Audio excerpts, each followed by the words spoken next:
Le titre du message aujourd'hui, c'est « Aimer, ça prend ». Aimer, ça prend.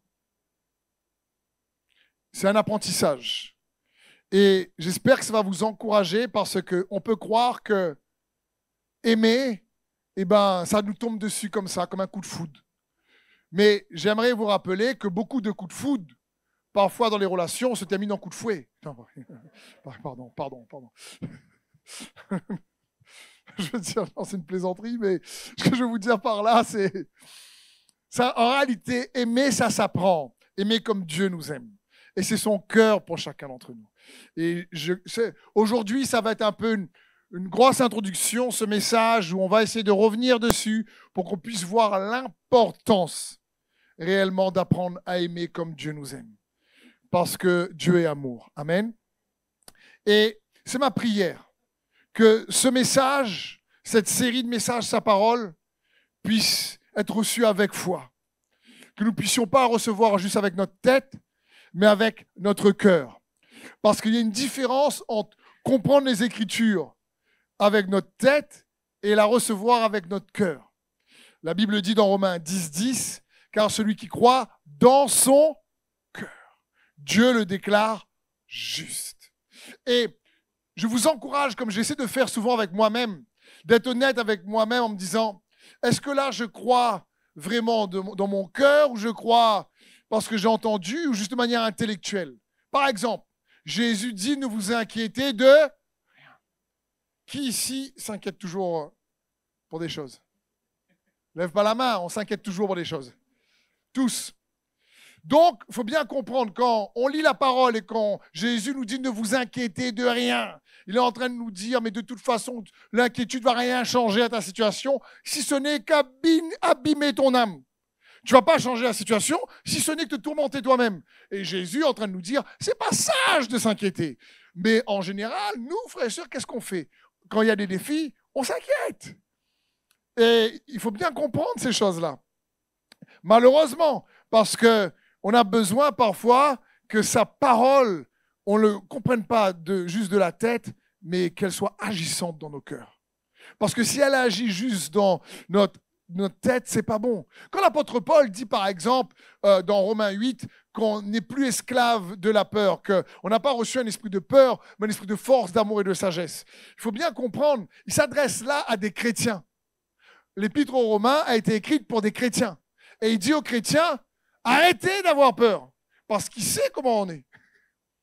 Et on a besoin de comprendre ça, parce que la Bible dit, ça c'est l'apôtre Jean qui dit, l'amour parfait chasse la peur. Et donc, on doit grandir dans cette révélation de l'amour de Dieu. Et ça dépend également de notre état de cœur. C'est un peu la parabole du semeur. Quand Jésus dit, la parole est prêchée, la parabole du semeur, la semence tombe dedans 4 types de terre. Un c'est la bonne terre, l'autre c'est rocailleux, l'autre il y a des ronces, etc. Et ce type de terre représente l'état de cœur. Donc à côté de la parole, il faut qu'on puisse recevoir dans notre cœur. Et je prie que cette série sur l'amour de Dieu vienne réellement toucher et transformer nos cœurs pour le meilleur. Amen. L'apôtre Paul aussi un exemple fabuleux. Vous savez qu'il s'appelait Saul de Tarse. Il persécutait les chrétiens et il est forcé à renier Jésus. Et sur le chemin de Damas, il rencontra Dieu. Jésus lui apparaît et cette lumière éclatante le fait tomber par terre et il devient un apôtre extraordinaire par la suite. Mais Paul va dire ceci dans 1 Timothée 1,12. Il va dire, et c'est à cause de cela que je souffre ces choses, mais je n'en ai point honte, car je sais en qui j'ai cru.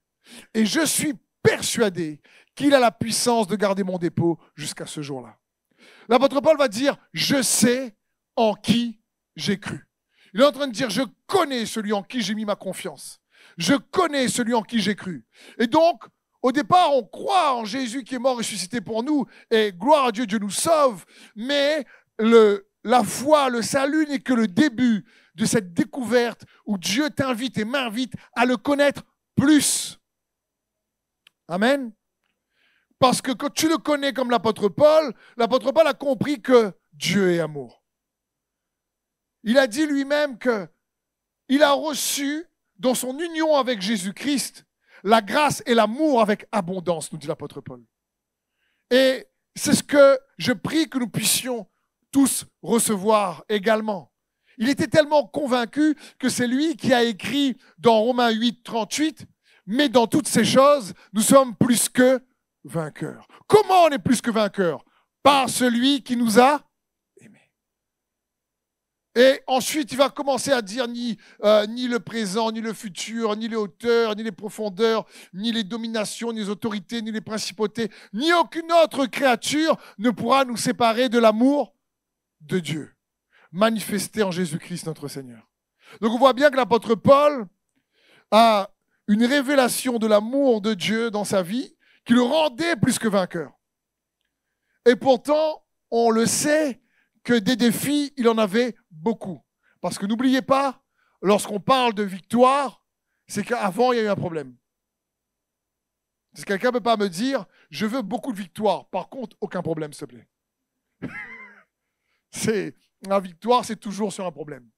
Donc il dit, lorsqu'on est plus que vainqueur, par celui qui nous a aimés. L'apôtre Paul avait compris que connaître Dieu, c'est connaître l'amour, parce que Dieu est amour. L'apôtre Jean va nous dire ceci, 1 Jean 4, 16. Et nous avons connu l'amour que Dieu a pour nous. Toujours la connaissance. Mais nous, on a connu l'amour que Dieu a pour nous. Et nous y avons cru. Il redit la même chose que l'apôtre Paul à ce moment-là. Et puis il continue ici l'apôtre Jean en disant « Dieu est amour. Et celui qui demeure dans l'amour demeure en Dieu, et Dieu demeure en lui. » Dieu est amour. Et l'amour de Dieu est puissant. L'amour de Dieu n'est pas un amour faible en réalité, qui ne sait pas marcher avec justice. Et j'espère que par la grâce de Dieu surtout, avec l'aide du Saint-Esprit, il va nous renouveler pour que cet amour-là grandisse en nous. Et la première chose par rapport à ce message, donc aimer, ça s'apprend, que j'aimerais vous rappeler, le point numéro 1, c'est que Dieu veut augmenter ton amour. Dis avec moi, Seigneur, que mon amour augmente. En réalité, on va voir que c'est son amour en nous qui augmente. Amen. Philippiens 1, verset 9 nous dit ceci. Et ce que je demande dans mes prières, c'est que votre amour augmente. De plus en plus en connaissance et en pleine intelligence. Donc l'apôtre Paul avait compris que l'amour peut augmenter. L'amour doit augmenter. Il dit que votre amour augmente. Donc c'est une bonne nouvelle ça pour nous. Qu'on peut grandir dans l'amour. Parce que moi, je n'ai pas envie de rester à ce stade-là. Je veux aimer plus, en m'inspirant de Jésus. Parce que frères et sœurs, en vous partageant ce message, moi-même, je suis en formation. Personne n'est arrivé. Il faut poursuivre cet amour. Comprenez? Je ne vous enseigne pas comme si moi, je suis arrivé loin de là. Comme vous, je suis soumis à sa parole. Et elle est valable d'abord pour moi, pour apprendre à grandir dans cet amour-là. Et c'est ce que Dieu veut pour nous. Parce que lorsqu'on parle, par exemple, du fruit de l'esprit, lorsqu'on parle de le fruit de l'esprit, et n'oubliez pas, ce n'est pas les fruits de l'esprit, c'est le fruit de l'esprit. L'amour, la joie, la paix, la douceur, la bonté, l'humilité, l'aimabilité, la persévérance, la maîtrise de soi, etc. Ce n'est pas les fruits, c'est le fruit. Ce n'est pas pommes, oranges, bananes. C'est une orange avec plusieurs gousses. Et tous ces aspects du fruit de l'esprit, l'amour, la joie, la paix, etc., sont des expressions de l'amour que j'ai déjà dit, mais il est bon de le rappeler. Par exemple, la paix, c'est l'amour qui se repose.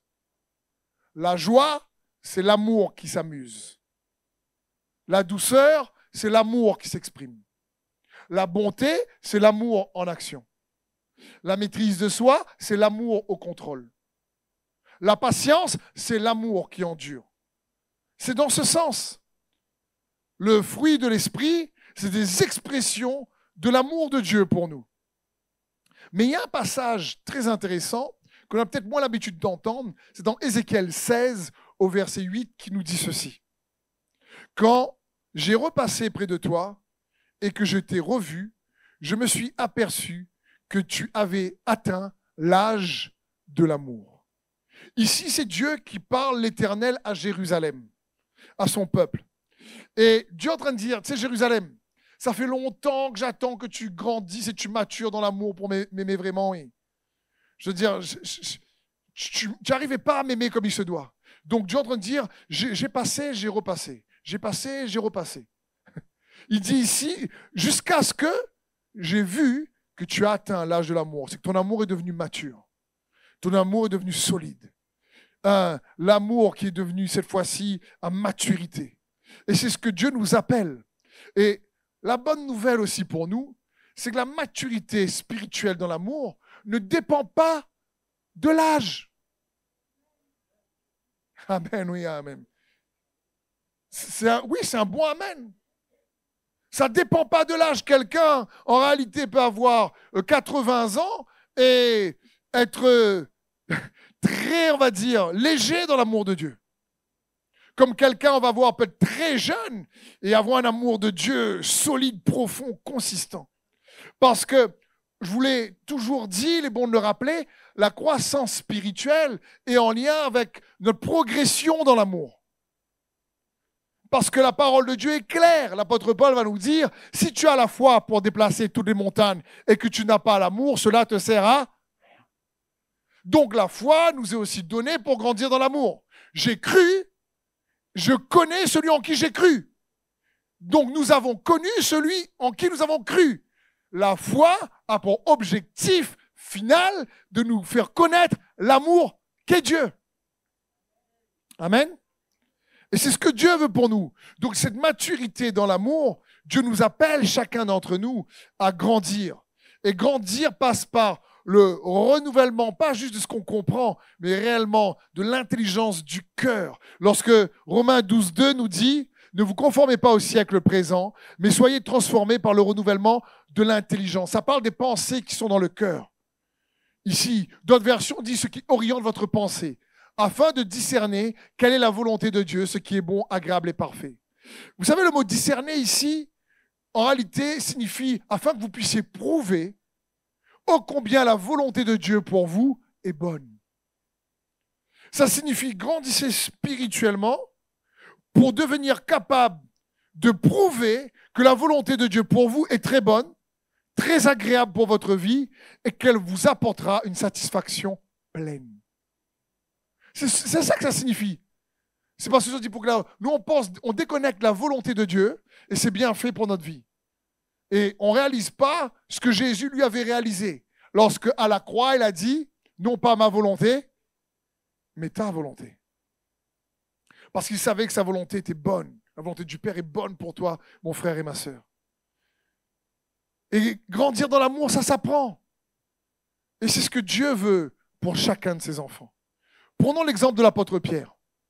L'apôtre Pierre, il jouait un peu des coudes avec les 12 disciples, les autres disciples, les 11 autres, pour montrer aux autres, pour prouver aux autres que lui, il aimait Jésus plus que eux. Et c'est pour ça quand Jésus dit, je vais mourir, je vais être crucifié pour vous, il dit, ah non Seigneur, même si ça ne plaît pas à Dieu, moi je vais te défendre. Et Jésus lui dit, mais n'importe quoi, tu es gentil, mais ça se voit que tu ne te connais pas. Jésus lui dit, ce soir même, tu vas me renier 3 fois. Et là, il regarde Dieu et dit, n'importe quoi. Tu es Dieu, tu connais tout, par contre, là, tu as fait une erreur. Pierre pensait comme ça, et nous, on pense comme ça aussi parfois. Et donc, et Pierre le renie 3 fois, parce que son amour n'était pas encore mature. Il a eu peur d'être démasqué comme étant un disciple qui suivait Jésus. Et il faut bien comprendre, mon frère et ma sœur, dans la bonté que Dieu manifeste envers toi et moi, c'est qu'il n'attend pas qu'on soit parfait pour nous appeler. C'est ça qui est formidable. Il n'attend pas que, attends, Seigneur, je veux bien te suivre, mais avant de venir à l'église, j'aimerais être parfait. Ben non. Seigneur, je vais me faire baptiser, mais je ne suis pas encore super parfait ouin. Tu n'arriveras pas sans son aide. Dieu ne nous demande pas d'être parfait, il nous demande d'être sincère. Il nous demande d'être authentique, d'être vrai. C'est tout. C'est ce qu'il désire pour nous, soit vrai, soit intègre devant lui. Et Pierre, c'est ce qu'il était. Et Jésus a aimé ça. Mais n'oublions pas, si Pierre a renié Jésus 3 fois avant de se repentir et de pleurer, l'histoire nous apprend qu'à la fin de sa vie, il est mort crucifié à l'envers. Cette fois-ci, il avait tellement d'assurance, il avait tellement maturé dans l'amour, que quand on voulait le crucifier comme le Seigneur Jésus, il a dit, mais je ne suis pas digne de mon Seigneur, moi. Crucifiez-moi à l'envers plutôt. C'est comme si le gars fait une proposition de comment il doit mourir. Déjà, crucifié à l'endroit, ça fait mal. À l'envers. Mais pour vous dire, il n'avait aucune peur après. Il a grandi dans l'amour. Il n'était pas comme ça au départ. Et ça doit en réalité être une belle motivation pour nous. De voir en fin d'année, l'ami ça aime Jésus tellement plus là. Et nous devons comprendre ça. Pourquoi? Parce que le point numéro 2, Dieu désire qu'on l'aime. Il faut bien comprendre ça. Dieu ne cherche pas uniquement des croyants, il cherche des amoureux. Dieu désire être aimé. Toujours avec l'histoire de Pierre. Après que Pierre l'ait renié 3 fois, Jésus ressuscité. Jésus leur prépare un super barbecue de poissons grillés. Ce que j'aime bien avec Jésus, c'est qu'on voit en tant qu'humain, il aime bien manger. Alléluia. Je veux dire, Jésus ressuscité, il a été glorifié dans les cieux, il revient sur terre, et la première chose qu'il fait pour ses disciples, c'est un barbecue. Je trouve ça génial. Et il faut bien comprendre, et là, quand les disciples arrivent, Jésus les sert, lui le Seigneur des Seigneurs à nouveau, et puis il dit juste à Pierre, Pierre, m'aimes-tu? Et vous savez que Pierre dit, cette fois-ci, il a compris que son amour pour Dieu était un peu bancal et frêle. Et il dit, bah, tu sais que je t'aime. Je n'aurais pas aimé être à la place de Pierre. Mais la vérité, c'est qu'on a tous été un petit peu à sa place à un moment donné. Seigneur, je t'aime, mais j'ai plané là par contre. Et donc, Pierre ose plus trop. Je t'aime, je ne sais même pas si... Je ne sais pas, l'amour est tellement frêle, Seigneur. Et Jésus lui redit une deuxième fois, Pierre, m'aimes-tu? À chaque fois, il dit, paie mes brebis. C'est-à-dire prendre soin de mes enfants, prendre soin de mon corps, qui est l'Église. M'aimes-tu? Mets ton nom à la place de Pierre, comme j'ai déjà dit. C'est comme si le Seigneur te pose cette question comme à Pierre, comme à moi-même. Steve, m'aimes-tu? Réponds-toi pour toi-même. Et Pierre dit, oui, tu sais que je t'aime. Mais il savait que son amour n'était pas assez profond et fort. Comprenons bien, mon frère et ma sœur. Dieu désire qu'on l'aime, mais pas de manière superficielle et légère. Dieu désire que l'on l'aime profondément et passionnément. C'est pour ça que dans l'Ancien Testament, les principaux commandements sont « Tu aimeras le Seigneur, ton Dieu, de tout ton cœur, de toute ta force, de toute ton âme. » Ça ne veut pas dire que c'est superficiel. Hein. C'est-à-dire la demande. Dieu ne nous oblige pas, il nous invite. Si on ne veut pas l'aimer, il attend comme Jérusalem. Il attendait la maturité dans l'amour. Dieu ne force pas. Il nous invite. Mais Dieu dit, tu aimeras le Seigneur ton Dieu de tout ton cœur, de ton âme, de toute ta pensée, de toute ta force, et ton prochain comme toi-même. Il est en train de dire, aime-moi intensément. Comme moi, je t'ai aimé de manière intense et je t'aime de manière intense. Et c'est ça qu'on a besoin de réaliser. Parce que vous savez quoi? Même si on parle de l'amour de Dieu, même si on dit que Dieu le Père aime, malheureusement dans l'Église avec un grand E, combien de chrétiens, d'enfants de Dieu, doutent de l'amour de Dieu pour eux? Combien d'enfants de Dieu, en réalité, déclarent ou croient de la tête que Dieu les aime? Mais en réalité, ce n'est pas dans le cœur. Pas du tout dans le cœur. Et c'est dommage. Donc ça ne produit pas la force que l'amour doit produire en nous. Que son amour doit produire en nous. Ça ne produit pas le courage que ça doit produire en nous. Et on va souvent évaluer l'amour que Dieu a pour nous par rapport au peu de galères qu'on traverse.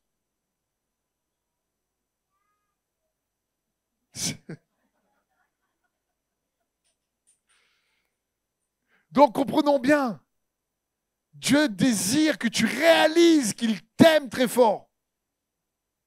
Et il attend que cet amour en nous produise une réciprocité. C'est-à-dire que cet amour en nous reproduit de l'amour en nous. Et s'il y a bien un homme dans les Écritures qui avait cette qualité avant que Jésus arrive, c'est le roi David. Quel serviteur de Dieu, un homme selon son cœur. Et comprenons bien, David n'était pas parfait. Parce que quand tu lis des fois les psaumes, David, tu vois bien à un moment donné, il dit, Seigneur, moi je prie, moi je te suis, moi je me consacre. C'est comme s'il dit, moi je viens à l'église, moi je viens en prière, moi je jeûne. Et regarde mon collègue là-bas, il vient pas à l'église le dimanche, il dort. Il n'est même pas consacré. Et la promotion que je vais avoir, c'est lui qui l'a. Il te prie même pas, il te connaît même pas. Et pourtant, lui, il progresse. C'est ce que David dit dans certains psaumes. Il est en train de dire, mais Seigneur, c'est pas juste quelque part. Pourquoi lui, qui te suit pas, qui se consacre à lui, alors on dirait que les problèmes l'atteignent pas. On dirait le gars est imperméable aux tempêtes. Et David se plaint comme ça. Jusqu'à ce qu'il se dise, mais quand je suis rentré dans la maison de l'Éternel, j'ai vu. David n'était pas parfait, mais il était authentique et sincère. Et il aimait Dieu par-dessus tout. Dans le psaume 73, 25, il va dire, qui dote au ciel, aurais-je, et sur la terre, je ne prends plaisir qu'en toi. Waouh! David est en train de dire, mais même au ciel et sur la terre, il est roi, il a tout ce qu'il faut. Mais il dit, mais il n'y a qu'en toi vraiment que je suis satisfait. Et il aimait Dieu d'une force. L'amour de Dieu agissait pleinement dans son cœur. Et il était jeune. Et on le voit débarquer sur la scène biblique, sur la scène historique, alors que personne ne connaissait. Mais Dieu connaissait que David l'aimait. Parce qu'il avait déjà battu l'ours et le lion. Et là, il y a un géant, Goliath, qui est là. Et tout le monde a peur de Goliath. Le roi Saül a peur de Goliath. Les super soldats hyper entraînés ont peur de Goliath. Goliath, c'est un énorme problème qui se dresse sur notre route. Et David, quand il voit ce Goliath, il dit, mais c'est qui Bougla? Il dit, mais c'est qui cet incirconcis là? Il faut bien comprendre que l'utilise le terme incirconcis, c'est révélateur de quelque chose de précis. Il est en train de dire, ce gars-là, il ne fait pas partie du peuple de Dieu. Moi, je fais partie du peuple de Dieu. Je suis héritier de l'alliance d'Abraham. Dieu est avec moi. Dieu est mon Dieu. Et lui, il me menace. Il savait tellement que Dieu était avec lui que devant Goliath, le gars n'a pas peur. Et il dit, t'es qui toi? Espèce d'incirconcis là. Et puis après, il y a un échange un peu virulent entre les deux. Goliath. Goliath le jure un peu. L'insulte. Le méprise. Dit, c'est qui? Comme Goliath, il faut comprendre, c'est qui Cherokee là? C'est un peu ça ce qui se passe en réalité. Goliath est méprisant envers David, l'insulte. Et David lui répond, lui donnant aussi un causement, un peu plus sanctifié. Mais David dit, t'es qui toi? Toi, tu viens contre moi avec le javelot et la lance. Moi, je viens contre toi au nom de l'Éternel. Parce que David savait quel nom il portait. Et Jésus va dire dans Jean 17, je leur ai révélé ton nom afin qu'ils connaissent l'amour que tu leur as donné. David, lui, il avait compris ça. Et donc, c'est pour ça que quand la Bible dit, mais Dieu cherchait un homme. Et il n'en trouve pas. Il y avait plein d'hommes qui allaient au temple. Il y avait même plein de prêtres qui le servaient déjà à ce moment-là. Et la Bible dit, mais j'ai trouvé David. David avait un amour phénoménal pour Dieu. L'intensité de l'amour de Dieu pour David, même s'il n'était pas parfait, même s'il a fait des erreurs, était magnétique à attirer Dieu vers David. Parce que plus l'amour de Dieu grandit en nous, plus ça attire le ciel.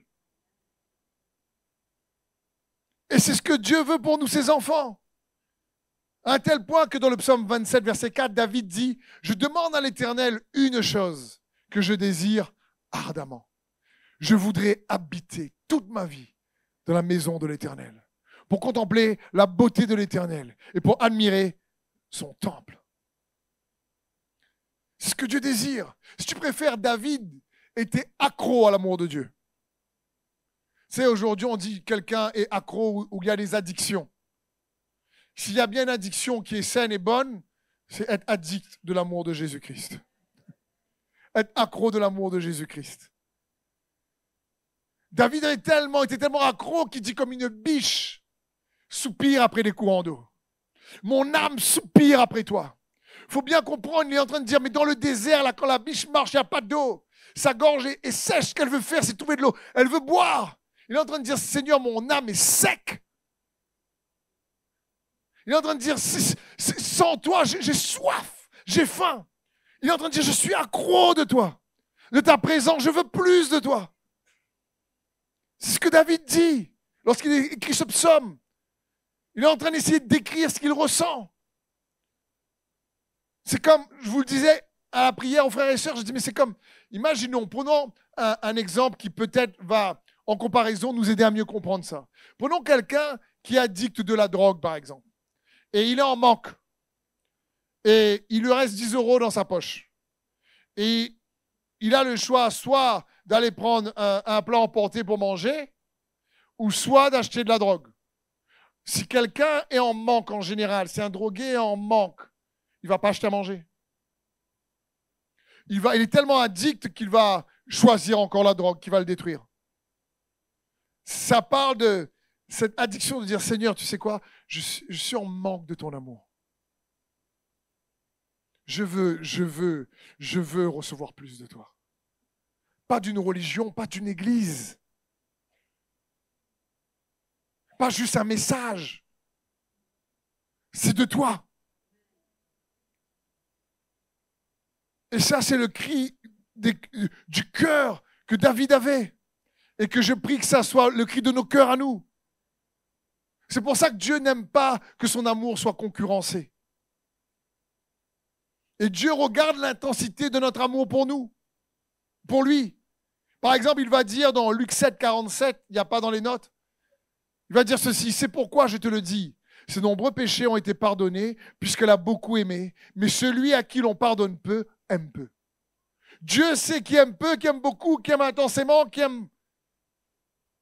Et je vais nous inviter, frères et sœurs, à comprendre ça. Et comme on est peut-être parfois comme Pierre, on pense que notre amour pour Dieu est un high level. Mais en réalité, comme Pierre et comme Abraham, Dieu va dire, tu n'as pas vu dans ton cœur, il y a un petit quelque chose qui concurrence mon amour là. Ah bon? Seigneur, non, moi je te veux tout entier. Prends mon cœur. Et qu'est-ce que le Seigneur a fait avec Abraham? La Bible dit dans Genèse 22, 1, après ces événements, Dieu a mis Abraham à l'épreuve. Il appela Abraham et le Seigneur répondit, me voici. Abraham lui dit, me voici. Prends Isaac, ton fils, ton unique, que tu aimes. et va au pays de Moridja, et là, tu me l'offriras en sacrifice. J'imagine comment là, le cœur d'Abraham a dû glacer. Abraham a dit, c'est pas possible. Alors, il me fait une promesse. J'attends plus de 25 ans pour la voir se manifester. Quand elle est manifestée, je fais grandir la promesse pendant plus de 15 ans, deviens ado. Je travaille une relation intime, je le connais maintenant. Et maintenant, il reprend. Et Dieu t'en dit, Abraham, c'est moi qui t'ai donné cette promesse. Je veux juste vérifier si tu m'aimes toujours plus que ce que je t'ai donné. Comme je disais, j'ai entendu ce serviteur de Dieu, un serviteur de Dieu prier un jour en disant, Seigneur, ne me donne pas ce que je ne peux pas te redonner. Ne me donne pas ce que je ne peux pas te redonner. Et ici, Dieu, donc, évalue, si tu préfères, pour déterminer la qualité, l'intensité de l'amour d'Abraham.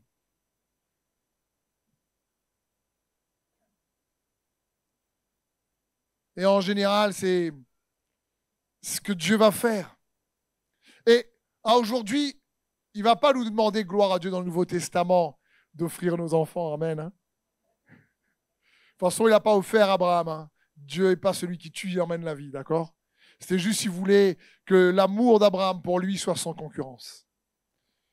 Mais pour nous aujourd'hui, comment Dieu vérifie cela?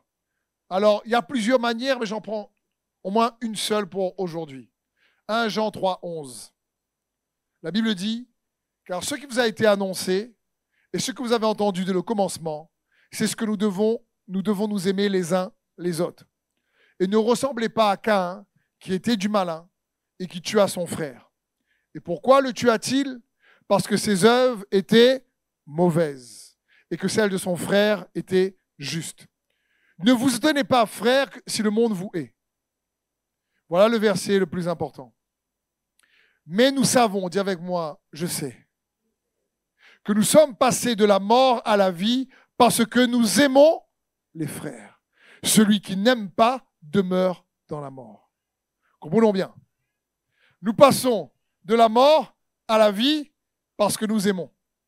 Nous passons de la mort à la vie parce que nous aimons. Nous passons de la mort à la vie parce que nous aimons. Celui qui n'aime pas demeure dans la mort. La Bible ne dit pas nous passons de la mort à la vie parce que nous prions beaucoup. Nous passons de la mort à la vie parce qu'on jeûne beaucoup. Nous passons de la mort à la vie parce qu'on vient à l'église. Nous passons de la mort à la vie parce que nous aimons. Parce que nous avons reçu son amour, nous le manifestons. 1 Jean 3,15 nous dit, si quelqu'un déteste son frère, c'est un meurtrier. Aïe, aïe, aïe. Et vous savez qu'aucun meurtrier ne possède en lui la vie éternelle. C'est chaud, hein? Parce que, franchement, bon, pas ici, hein? Mais parfois, ça peut arriver que dans les églises avec un grand E, dans l'église avec un grand E, on peut ne vraiment détester des frères et sœurs ou pas aimer parce qu'ils ont fait du mal. Un pasteur peut insulter, dénigrer, mépriser un autre pasteur. Il y a le pupitre et causer dessus. Il ne connaît même pas. C'est triste. La Bible dit, qui es-tu pour juger les serviteurs d'un autre? Et ici, l'apôtre Jean dit, mais on est comme un meurtrier, il n'y a pas la vie en nous. C'est quand quelqu'un marche et grandit dans l'amour qu'il passe de la mort à la vie. Confondons pas le fait qu'on est sauvé lorsqu'on croit en Jésus-Christ et on reçoit l'amour de Dieu par le sacrifice de Jésus. Mais ensuite, on doit faire en sorte que dans notre aventure de foi, notre amour augmente. Et plus notre amour augmente, plus la qualité de notre vie augmente. Le week-end dernier, je vous disais, pendant le dernier message sur la série, donc le lieu secret, je vous disais, la Bible dit que Dieu nous a donné par sa divine puissance tout ce qui contribue à la vie et à la piété. Et on a vu des expressions de puissance, certaines correspondent à la piété et d'autres correspondent à la vie. Et je vous disais, celle qui correspond à la vie, c'est la puissance de la sagesse et la puissance de l'amour. Parce qu'on peut avoir une piété forte en Jésus-Christ, un lieu secret, béton, même en tant que serviteur de Dieu, et avoir une vie de couple pourrie. C'est catastrophique. Et donc, on n'arrive pas à traduire notre piété, notre relation avec Dieu, pour qu'elle produise des avantages et des bénéfices de notre relation dans la famille d'abord et avec les autres qui nous entourent. Mais si on grandit dans l'amour, ça va produire du bénéfice. Parce que quelqu'un peut avoir une forte piété religieuse, mais être tellement légaliste, pas aimé du tout.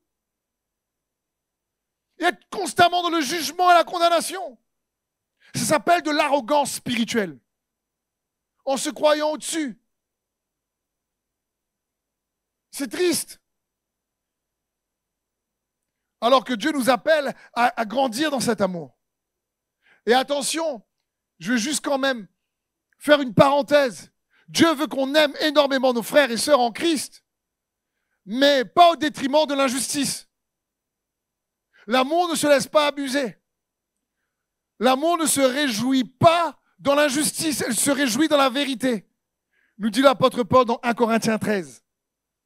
C'est-à-dire, il y en a qui peuvent tellement aimer le frère ou la sœur, que s'ils font des choses injustes, tu vas avec faire des choses injustes. Ben non. Parce que si on apprend à aimer comme Jésus nous aime, alors on va apprendre aussi à aimer ce qu'il aime. Et Dieu aime la justice. Psaume 45, 8 nous dit « Tu aimes la justice, tu détestes le mal. Aussi, ô Dieu, ton Dieu, a fait de toi un roi en répandant sur toi une huile d'allégresse, te préférant ainsi à tous tes compagnons. » Et l'auteur de l'Épître aux Hébreux a repris ce verset. Il l'a remis dans l'Épître aux Hébreux pour dire « Dieu aime la justice. » C'est-à-dire, par exemple, je ne sais pas, tu as dans un couple de chrétiens, il y en a, les deux aiment Dieu à fond. Mais fighting entre les deux. Constamment, bataille, dispute. Ouah!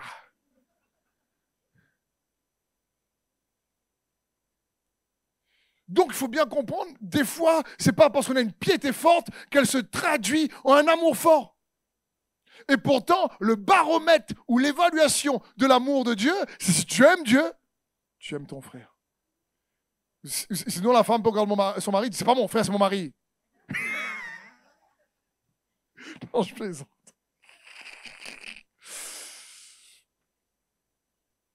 Mais je veux dire par là, et je comprends, attention, je comprends qu'il y a des situations difficiles. Je comprends que parfois c'est dur. Mon frère et ma sœur, comme je vous le dis, je le répète, comme vous, je suis moi-même en formation en train de poursuivre cet amour de Dieu. Mais comprenons bien, je comprends très bien que des fois, il y a des situations tellement douloureuses et des souffrances tellement dures dans la vie qu'on peut traverser qu'écouter un message, tu n'as plus envie. Venir à l'église, tu dis, je viens pas. Je comprends ça. Et à un moment donné, tu ne peux même plus prier tellement c'est dur, tu dis, amène-moi une louange, je vais essayer de louer. Oh là, lève les mains comme ça. Je veux dire, je comprends ça. Mais il ne faut pas rester là longtemps. Il faut aller chercher son cœur. Et comprends bien, l'amour ne se réjouit pas dans l'injustice. Donc, l'amour de Dieu ne se laisse pas abuser bêtement. Vous avez vu Jésus se laisser abuser dans les évangiles, vous? Jamais, personne.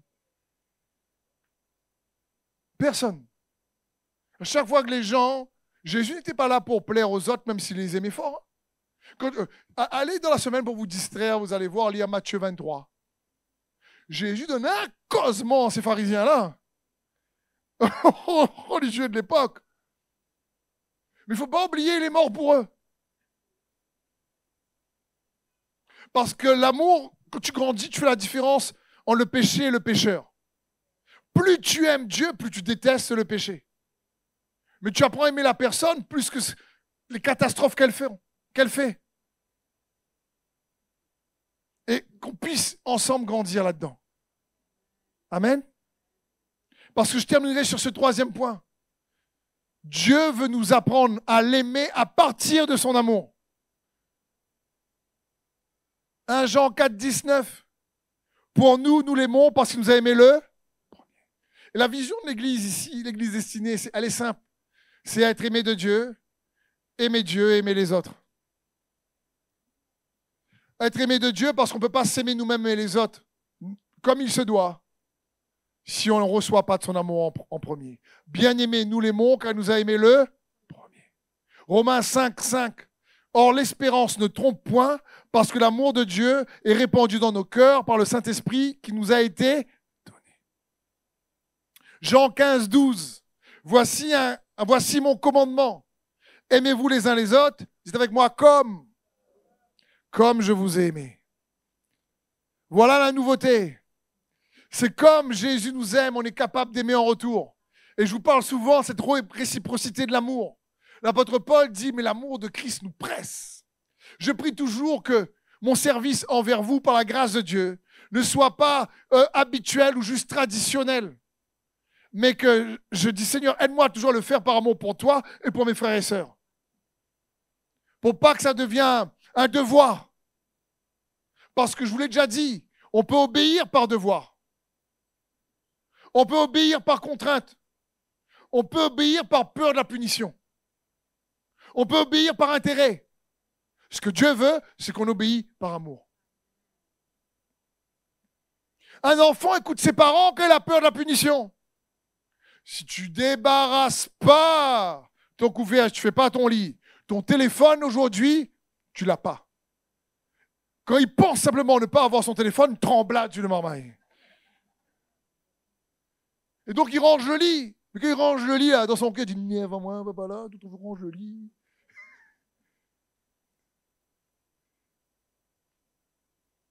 Donc il faut bien comprendre, Dieu attend de nous que on grandisse dans l'amour. Parce que oui, regardez les enfants, c'est pareil. J'aime prendre cet exemple. Quand ils sont enfants en général, ils disent fais la vaisselle. Ah ouais, je fais tout le temps moi-même. Et puis après qu'ils ont grandi, ils sont chez eux, tu les invites à manger. Là, sans demander, ils sont là en train d'aider. Papa, maman, se vous voulez un coup de main. C'est plus l'obligation là, c'est l'amour. C'est l'honneur. Parce que l'amour a bien travaillé en eux. Ils sont devenus matures un peu plus dans l'amour à ce moment-là envers les parents. Donc mon frère, ma soeur, comprenons bien. Dieu désire qu'on puisse grandir dans son amour et aimer, ça s'apprend. 1 Jean 4, 7. Bien-aimés, aimons-nous les uns les autres, car l'amour est de Dieu. Et quiconque aime est né de Dieu et connaît Dieu. Et c'est ce que Dieu désire. La vie chrétienne, elle est impactée d'abord par une rencontre avec l'amour que Jésus-Christ nous a manifesté en mourant sur la croix pour nous. Car Dieu a tant aimé le monde qu'il a donné son Fils, afin que quiconque croit en lui ne périsse pas et puisse avoir la vie éternelle. Et ensuite, cet amour, elle demande une rencontre avec le Saint-Esprit qui est répandu dans nos cœurs. Et il y a une force qui est capable de nous transformer, de reproduire une réciprocité qui est magnétique. Et c'est ce que Dieu veut pour nous. Mais il faut que cette force en nous, ensuite, s'exprime au travers de nous, de manière de plus en plus visible et pertinente. Et c'est ce que Dieu nous invite à faire. Donc pour conclure, mon frère, ma sœur, j'aimerais t'inviter à ne pas juste désirer, aimer plus. Arrête de désirer. Commence à chercher.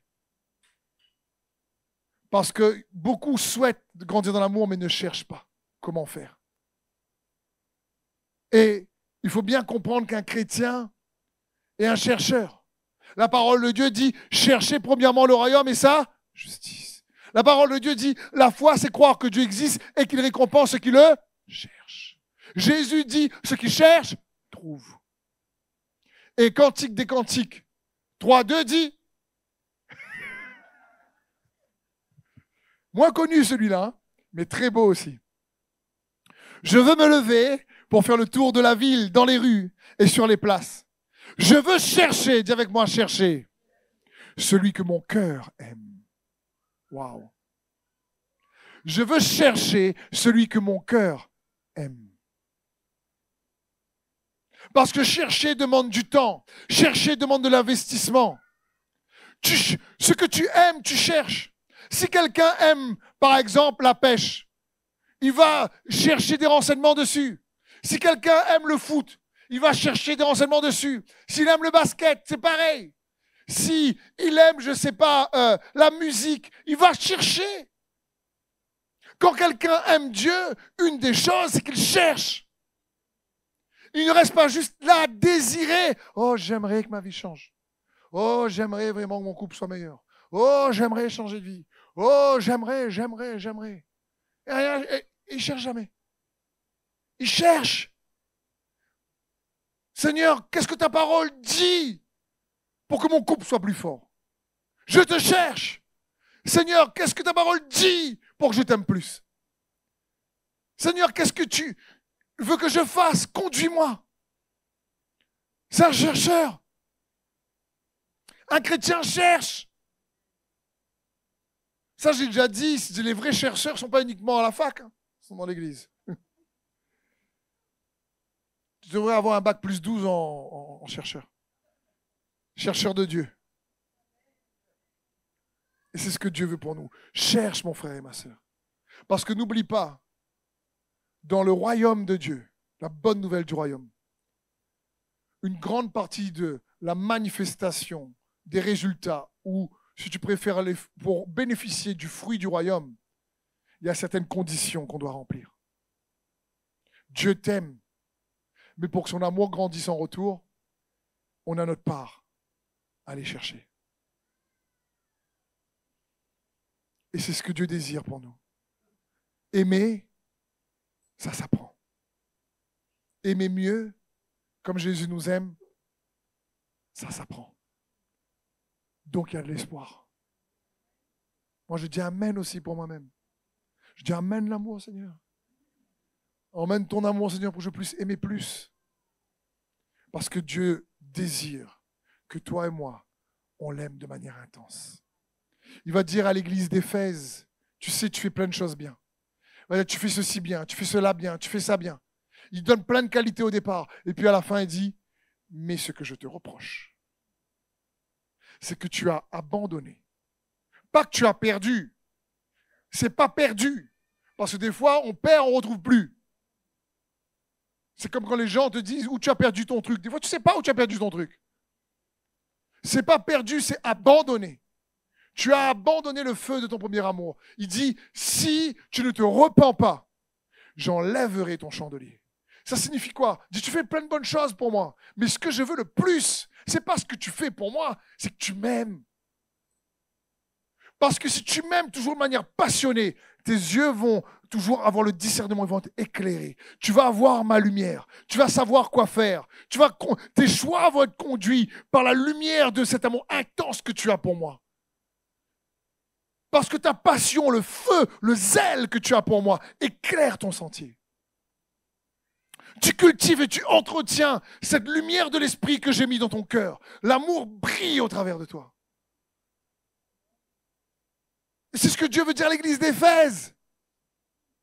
Il dit, quand j'enlève ton chandelier, tu vas plus voir, tu vas pas bien voir. Parce que c'est la passion pour moi qui te rend la vue. Une passion sincère, aimante, remplie de crainte et de justice. Amen.